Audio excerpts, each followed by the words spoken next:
तो आज हम लोग देखेंगे कि एसएससी जेईई मेंस में एक क्वेश्चन पूछा गया है और ये क्वेश्चन है सॉइल मैकेनिक्स के प्रॉपर्टीज ऑफ सॉइल से, और ये 15 मार्क्स के लिए पूछा गया है और बहुत ही सिंपल क्वेश्चन है। इसमें आप 15 के 15 मार्क्स ला सकते हैं इजीली। हम लोग देखेंगे कैसे सॉल्व होगा और ये प्रैक्टिस के तौर पर हम लोग इसको अच्छे से जो है सॉल्व करेंगे और इसके बाद जो भी क्वेश्चन इस तरीके का आएगा उसको हम लोग जो है अटेम्प्ट लेंगे और बनाएंगे। ठीक है, तो पहले देखते हैं। क्वेश्चन है कि a soil of a sample of soil has a porosity. Porosity का वैल्यू कितना दिया हुआ है? 35%। हम लोग क्वेश्चन को देखते हुए जाएंगे और उसके जो भी एडिशनल इंफॉर्मेशन दिया हुआ है उस एडिशनल इंफॉर्मेशन को क्या करेंगे कि नोट डाउन करके लिखते जाएंगे। लिखेंगे कि गिवन डेटा में क्या है कि हम लोग को यहाँ पर दिया है कि पोरोसिटी को हम लोग सॉइल मैकेनिक्स में n से रिप्रेजेंट करते हैं। ये दिया हमको 35%। इट मींस कि ये जो है हम लोग फ्रैक्शन में चेंज करें तो ये 0.35 होगा। ठीक है, उसके बाद कहता है the specific gravity of solid is 2.67, यानी कि g का वैल्यू हमको दिया हुआ है कितना? तो 2.67। जनरली देता है 2.7, लेकिन 2.67 मतलब जो है क्वेश्चन में दिया हुआ रहेगा। ठीक है, उसके बाद कह रहा है क्वेश्चन कि कैलकुलेट, क्या कैलकुलेट करना है? तो वॉइड रेशियो मतलब E is equal to what. उसके बाद कह रहा है कि dry density means gamma D is equal to what. उसके बाद कह रहा है कि यूनिट वेट यानी कि वो भी जो है क्या है? एक डेंसिटी ही है। और कब? तो नंबर 1 जब सॉइल इज 50% सेचुरेटेड, तो सॉइल जो है कितना? 50% सेचुरेटेड, यानी कि ये जो है बल्क डेंसिटी निकालना है हमको लास्ट में। कब? तो जब क्वेश्चन मतलब दिया हुआ है when soil is 50% saturated. 50% saturated का मतलब क्या है कि इसका जो पोर्स है 50% क्या है कि वाटर से फुल है, यानी कि S इज इक्वल टू 0.50 जब होगा तो उस केस में हमारा मतलब जो है बल्क डेंसिटी कितना होगा और उसके बाद जो है ड्राई डेंसिटी क्या होगा। तो इसको निकालने से पहले हम लोग देखेंगे कि किस तरीके से निकाल सकते हैं। सबसे पहले हम लोग एक रिलेशन जानते हैं कि E is equal to n divided by n1 minus n के बराबर होता है। ये जो है रिलेशन हम लोग पॉपुलर है, बहुत काफी इसको याद रखना है। क्या होता है कि वॉइड रेशियो और पोरोसिटी के बीच ये एक रिलेशन होता है। हमको अगर E निकालना हो तो वॉइड रेशियो यहाँ पर दिया हुआ है। वॉइड रेशियो कितना दिया हुआ है? n का वैल्यू 0.35, यहाँ पर हम लोग कितना रखेंगे? 0.35, और ये जो है कितना? तो 1 माइनस 0.35, तो ये आ जाएगा 0.35 डिवाइडेड बाय 0.65, ये बराबर आ जाएगा कितना? 35 डिवाइडेड बाय 65 के बराबर। और जब हम लोग इसको कट करेंगे 5 से तो जो है 7 5 से जाएगा, 7 5 6 35 और 13 5 6 65, यानी कि जो है 7 डिवाइडेड बाय 30 जो है आ जाएगा। और ये equal to E equal to जो है कितना के बराबर होगा? जब इसको हम लोग कैलकुलेट करेंगे तो 0.5385 के बराबर, 0.5385 के बराबर होगा। ये E निकल गया और ये E का वैल्यू देखो हमारा क्या किया हुआ है? पोरोसिटी 35%। उस रिस्पेक्ट में चाहे ये कंडीशन ले या ये कंडीशन ले, वॉइड्स का रेशियो हमको क्या होगा? तो वो 0.5385 के बराबर होगा। अब हम लोग एक रिलेशन जानते हैं कि SE is equal to W into G के बराबर होता है। W इंटू G के बराबर होता है। ये क्या होता है? तो ये जो है डिग्री ऑफ सैचुरेशन और ये जो है वॉइड रेशियो, ये वाटर कंटेंट और ये स्पेसिफिक ग्रेविटी। हम लोगों को S का वैल्यू पता है कब? तो 0.5 50% के वक्त, तो 0.5 50% का। E का वैल्यू यहाँ पर पता 0.5385।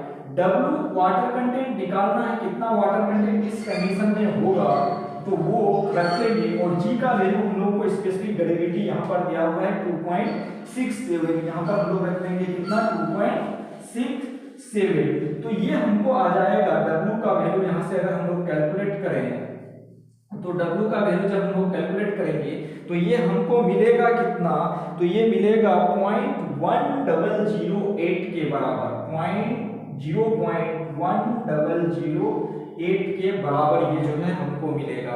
उसके बाद हमको क्या चाहिए, तो बल्क डेंसिटी। सबसे पहले हम लोग क्या निकालेंगे, तो bulk density is equal to क्या होता है कि गामा, ये डेंसिटी है, इसको B से रिप्रेजेंट करेंगे, यानी कि बल्क कभी नहीं भी लिखते हैं, ये मतलब जो है जनरली अगर सिर्फ गामा लिखा हुआ है इसका मतलब वो बल्क डेंसिटी की बात करता है।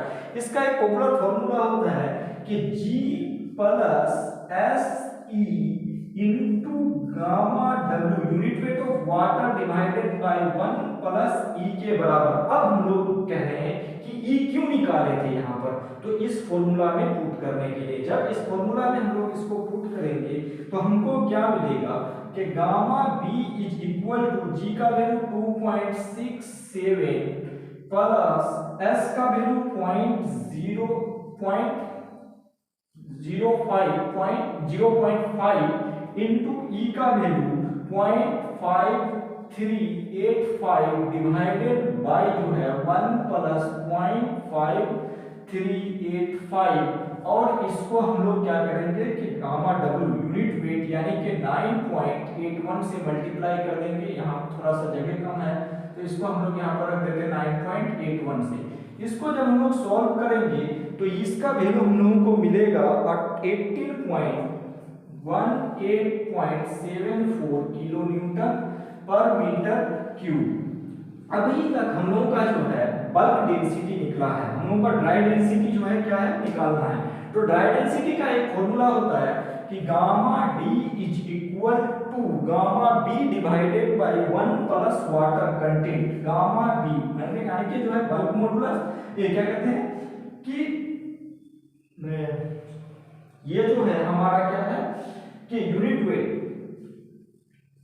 Gamma B divided by 1 plus water content.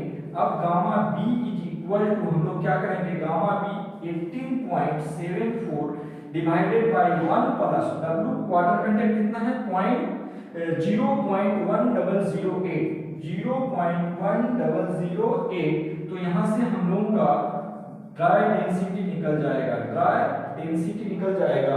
और ये ड्राई डेंसिटी जो है होगा हमारा कितना 17.02 किलो न्यूटन पर मीटर क्यूब के बराबर। यानी कि जो है ये अभी हमारा एक केस सोल्व हुआ है कि जब सॉइल जो है 50% सैचुरेटेड था तो उस केस में हमारा बल्क डेंसिटी और जो है ड्राई डेंसिटी कितना आता है।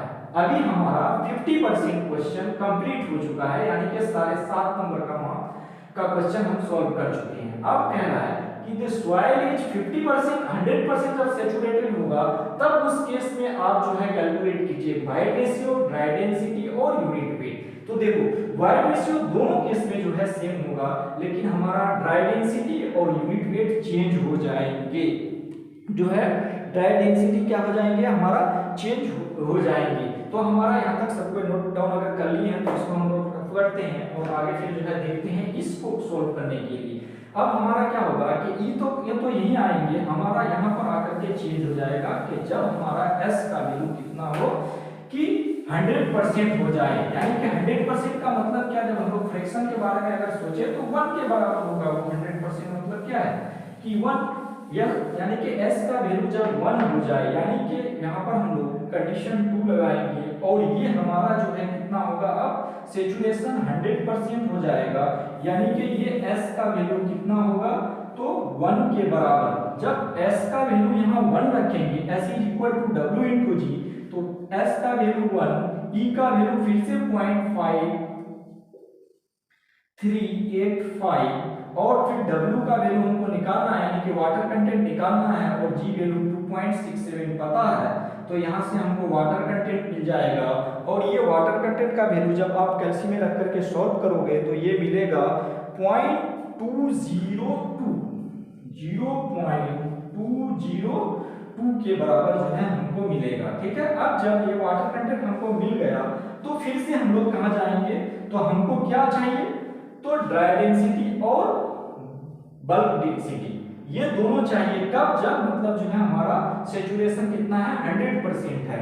तो हम लोग गामा बी पहले निकालेंगे। ये जानते हैं कि G plus SE into gamma W divided by 1 plus E। ये सब फॉर्मूला पॉपुलर है, ये सबको याद रखना है, तब आप इजीली सॉल्व कर सकते हैं, नहीं तो सॉल्व नहीं कर पाएंगे। ये SE into W into G के बराबर है, और ये gamma B equal to S का वैल्यू कितना, G का वैल्यू कितना रखना है 2.67, S का वैल्यू यहाँ पर कितना रखना है तो 1, और उसके बाद E का वैल्यू कितना रखना है तो यहाँ से 0.5385, और हमको गामा W यानी कि यूनिट वेट ऑफ वाटर वो जो है हम लोगों को कितना है यूनिवर्सल 9.8 किलो न्यूटन लेना है, किलो न्यूटन पर मीटर क्यूब, और वो जो है हमारा क्या होगा 1 प्लस वाटर कंटेंट का वैल्यू जो है 0.202 के बराबर। अब हम लोग गामा बी जब इसको सॉल्व करके लेके आएंगे तो ये हमारा मतलब जो है कितना आएगा तो 20.46 किलो न्यूटन, 20.46 किलो न्यूटन पर मीटर क्यूब के बराबर होगा। फिर से हम लोगों को क्या बल्क डेंसिटी निकल चुका है, हम लोगों को ड्राई डेंसिटी चाहिए। तो इनमें जो है रिलेशन होता है कि dry density is equal to bulk unit weight divided by 1 plus water content. Dry density is equal to bulk modulus कितना है, बल्क डेंसिटी कितना आया है 20.46 डिवाइडेड बाय 1 प्लस, अब वाटर कंटेंट हम लोग दूसरे केस वाला पुट करेंगे, और वाटर कंटेंट यहाँ कितना आया है 0.202। तो इसको सॉल्व करने के बाद गामा डी का वैल्यू जो है वो आएगा 17.02 किलो न्यूटन, 17.02 किलो न्यूटन पर मीटर क्यूब। हमारा पहला केस में भी जो है यूनिट वेट ड्राई डेंसिटी कितना आया था 17.02, और दूसरे केस में भी कितना आया है 17.02 किलो न्यूटन। ऐसा इसलिए हुआ है क्योंकि एक ही सॉइल में हम लोग दोनों काम किए हैं, तो ये ड्राई डेंसिटी मतलब जो है क्या आएगा सेम जो है मतलब जो है आया है। यहाँ पर इस क्वेश्चन को हम लोग खत्म करते हैं, फिर अगला क्वेश्चन लेके आएंगे एसएससी जेईई से रिलेटेड, और आप लोग इससे रिलेटेड जो भी पढ़ाई कर रहे हैं उस पर मतलब जो है कंटिन्यू करें, और इस पे जो है क्या करना है कि आपको बार बार प्रैक्टिस करना है, तब ये सारे फॉर्मूला जो ये सब जो रिलेशन है ये सब याद रह पाएगा आपको। और ये अगर याद नहीं है तो आप इस क्वेश्चन को अटेम्प्ट ही नहीं कर सकते हैं, और जब अटेम्प्ट नहीं कर पाएंगे तो आप तो पीछे चले जाएंगे। और ये सबसे आसान क्वेश्चन जो सबसे पहला चैप्टर सॉइल मैकेनिक्स का पहला चैप्टर है उसमें से ये जो है क्वेश्चन है, और ये रिलेशन ऐसा है जो सॉइल मैकेनिक्स में और फाउंडेशन इंजीनियरिंग में हर जगह लगभग जो है यूज होता है, हर जगह लगभग यूज होता है। Thank you for watching.